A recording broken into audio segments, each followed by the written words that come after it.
Today, we're going to be taking an exclusive first look at the new Samsung Galaxy S8. No S8. We're not doing the S8. Samsung called. They said you're weird. That's why we're not getting one.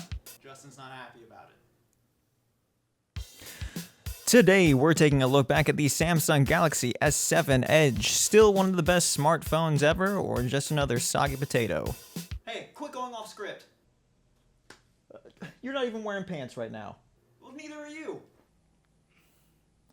Just roll the thing. What thing? The Talk Android thing. Roll the intro.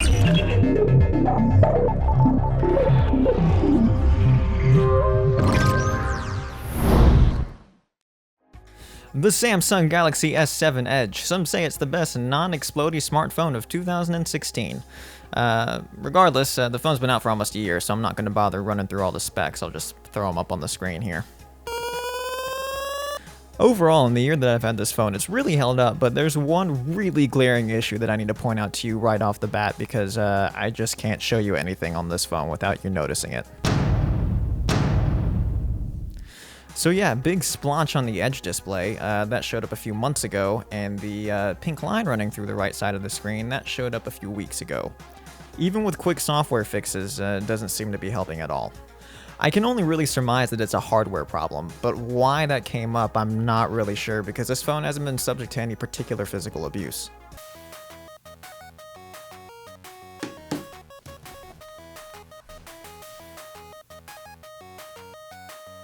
My phone. So with that out of the way, let's just move on, and you can get just annoyed with it over the next few minutes as I've been over the last few months. Like I said, overall, the phone has really held up. Aesthetically, there aren't really any issues with it. Probably helps I've had a thin case on it, but even without being able to find a decent glass screen protector, the front has pretty much remained exposed. Even with that in mind, the phone has held up to the occasional light drop. Even taking a look at the back of the phone, what the hell is that?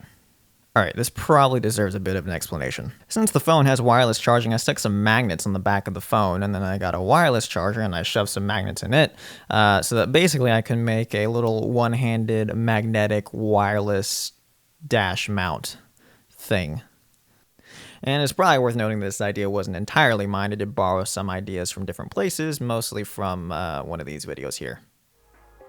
Even on the software side of things, and this phone's done exceedingly well. Now, it is worth mentioning that I have the international unlocked version, which has the Exynos processor, but even then, yeah, there's really been no lags or hiccups in usage. Now, even though TouchWiz has cleaned up quite a bit, I'm still not really sold on it, which is why you see me using Nova Launcher on this device, the same way I've been using on all my devices, probably for the last few years now.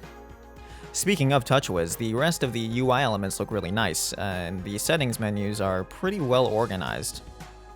Well, they were until the 7.0 update, which scrambled all of the settings into these weird categories. Looks really nice, though.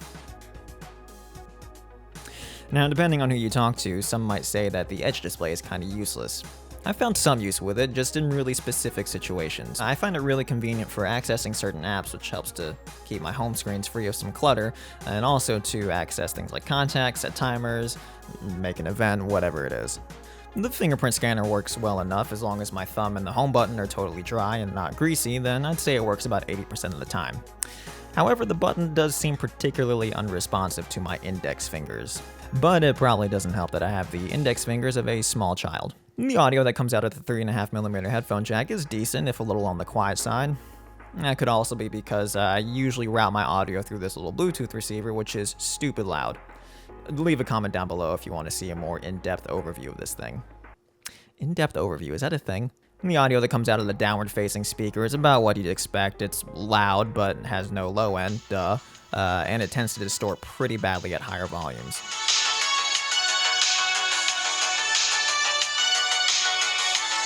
More and more, though, what I like to see out of these phones is a front-facing stereo speaker, a la the HTCs and the iPhones and the Potato Phone.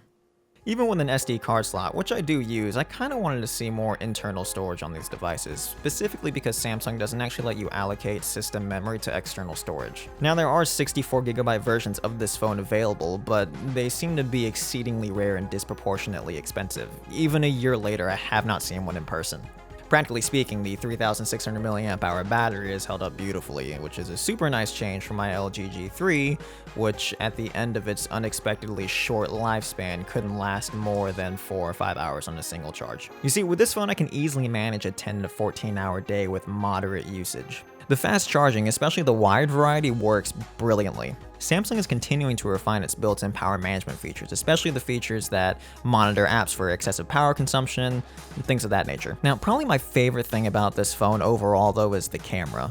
With the right lighting and the built-in camera software's comprehensive functions, especially in the manual mode, you can really get some striking images. As you've probably heard elsewhere, this phone really shines in low light photography as well. Check out this shot that I took. Oh, make sure you leave a comment below if you want to see a tutorial on this kind of thing. Now, without the right lighting, which is pretty much in near darkness, the phone does introduce quite a bit of noise even at lower ISOs because of its small sensor. It's at the end of it, whatever, it's fine. The inbuilt camera stabilization also really works a treat, which, I mean, let's face it, the only real use there is to step up your Snapchat game.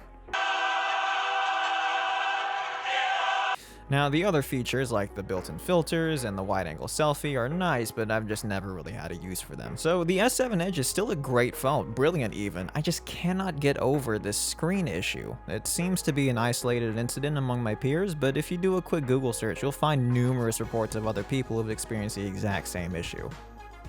Oh, and before you leave a comment below saying, "You idiot, it's the magnets that you put on the phone. You're being a big silly willy dum-dum. Just to make a warranty claim."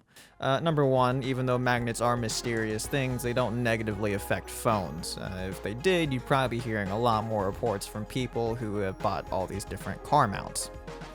And number two, this does seem to be kind of a common issue among other people who haven't used magnets. And number three, this is a international unlocked model, as I said earlier, which to my understanding isn't actually covered by Samsung's warranty. Maybe it's time for me to just get a OnePlus 3T. Well, I think that about does it for today. I hope you enjoyed the video. If you liked it, make sure you hit the like button down below. And also leave a comment and let us know what else you'd like to see. Maybe you want to see an overview of that little Bluetooth receiver, or maybe we can even do some photography tutorials. I keep saying we, I'm really the only one doing this. Also, make sure you subscribe if you haven't already. Until next week, my name is Kent with TalkAndroid.com.